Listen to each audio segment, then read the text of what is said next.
Good morning and thank you for joining us. I'm Jeanette Linville. This is the donation area where items are brought in and cleaned, repaired if needed, and then placed on the sales floor. Today at municipal courts, this box caused concern because of its radioactive label. Security expert Austin Davis likes to say that crime happens when motive meets opportunity.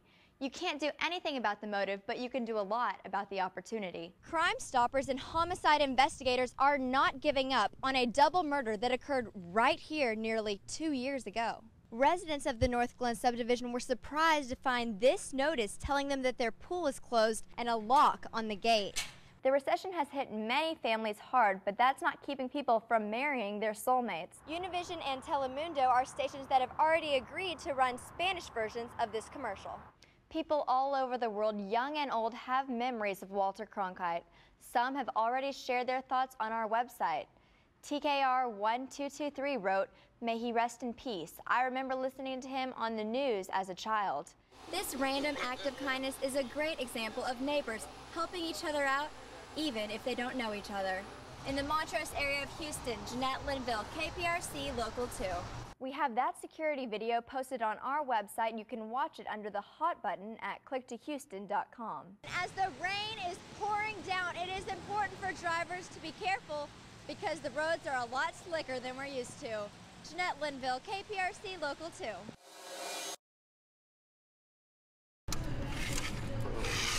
It's hard to measure the benefits of shopping at the new Habitat for Humanity Restore in Fort Bend County. It's a nonprofit store that takes in donations of gently used home furnishings to resell. All the proceeds from here is basically going to help build a Habitat for Humanity home. That's right, every penny goes towards building a new home for someone in need. Customers Mary and Raymond Allen like to shop here because they believe in reaching out and helping neighbors. They're considered your neighbors whether they live next door to you or within another state. It does not matter. Plus, you save money. According to the store manager, all items are anywhere between 50 to 70% off. You're not going to be able to find deals like that. They sell sinks, mirrors, tubs, and doors. Building supplies that would otherwise be in a dump. We all know how bad things are as far as landfills wise. So if you don't want to contribute to that ecological problem, consider donating your gently used home fixtures instead of throwing them out. This is the donation area where items are brought in and cleaned, repaired if needed, and then placed on the sales floor. And since all proceeds support the nonprofit organization, by donating or buying these bargain items, you are also giving to the needy. It makes you feel good that you can help somebody else along the way. In Fort Bend County, Jeanette Linville, KPRC Local 2. A narcotics robbery investigation has resulted in a bizarre high-speed chase in which the driver attempted to outrun the cops with the hood of his car raised, blocking most of his windshield. This chase lasted nearly half an hour and went through numerous residential areas, and the suspect has just been captured. During the chase, the teenage driver dangerously sped through stop signs and school zones, all with the hood of his car raised up against his windshield. The driver, a young man wearing a fast food restaurant uniform, even attempted to hit 2 police officers with his car. Fortunately, no one was injured. Sergeant Frank Escobino explained how once at the intersection of Gulf Bank and Harding, the officers finally stopped the reckless driver. And made a maneuver to go ahead and try to get him stopped. He crashed into one of the cops, so that's how they stopped him. Many witnesses were emotionally impacted by the incident. 16-year-old Salvador Quiroga was nearly hit by the driver on the run. I don't want to end up like that. All involved are fortunate that no one is seriously injured. In Northwest Houston, Jeanette Linville, KPRC Local 2. Today, Local 2 investigates your safety while traveling. Summertime is here, which means you and your family are probably planning a vacation.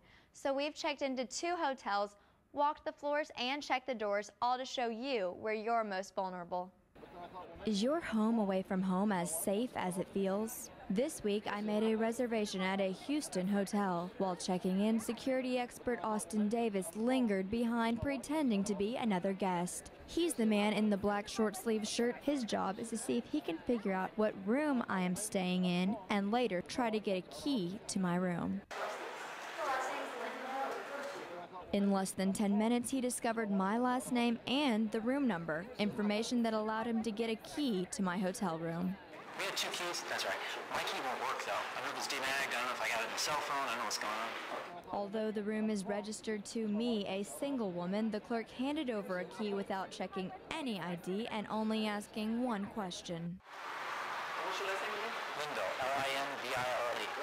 So how did this happen? Let's go back to the check-in where the clerk asked for my name and I announced it. Never announce personal information because everyone else in line can also hear. Instead, hand the clerk your ID or credit card. Also, make sure that the clerk does not announce your room number. If he announced my room number or my floor number, I would have probably said, I'm sorry, I need another room. Just follow this hallway right here, elevator's on the right-hand side to the 9th floor. He gave me information that I didn't need and she didn't need. He already pointed out what room she's in and was drawing the map.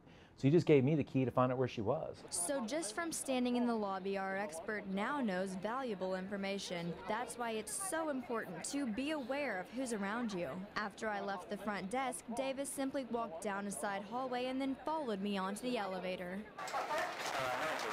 He pretended to be just another guest and was then able to watch what room I entered. Now he has all the information he needs to obtain a room key since the clerk did not follow procedure.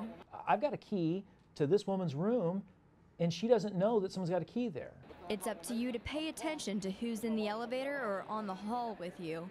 If you feel uncomfortable, trust your gut. Get off on another floor or go straight back to the front desk. If I wanted to bum rush her at the door when she was fumbling with the lock, I could have gotten in the store right then and there, no problem. Another problem is this back entrance. It's only supposed to open with a room key, but the door doesn't close all the way, so anyone can come or go without being seen by the front desk.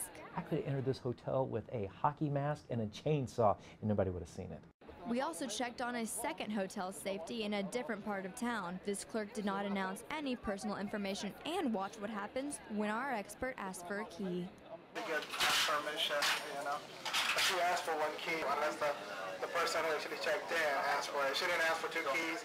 She didn't mention that, you know, you're going with her. But unless she authorized, I cannot let you in. Even when they didn't give him a key, the hotel still let me down by not telling me that there was a man downstairs trying to get into my room. Later, we discovered a pile of unused room keys lying out on a service cart in the hall. We sent our expert downstairs with a blank key to see if another front desk clerk is just as safe. 305. Linville. Again, Davis pretended the key to his room didn't work. Hey, thanks.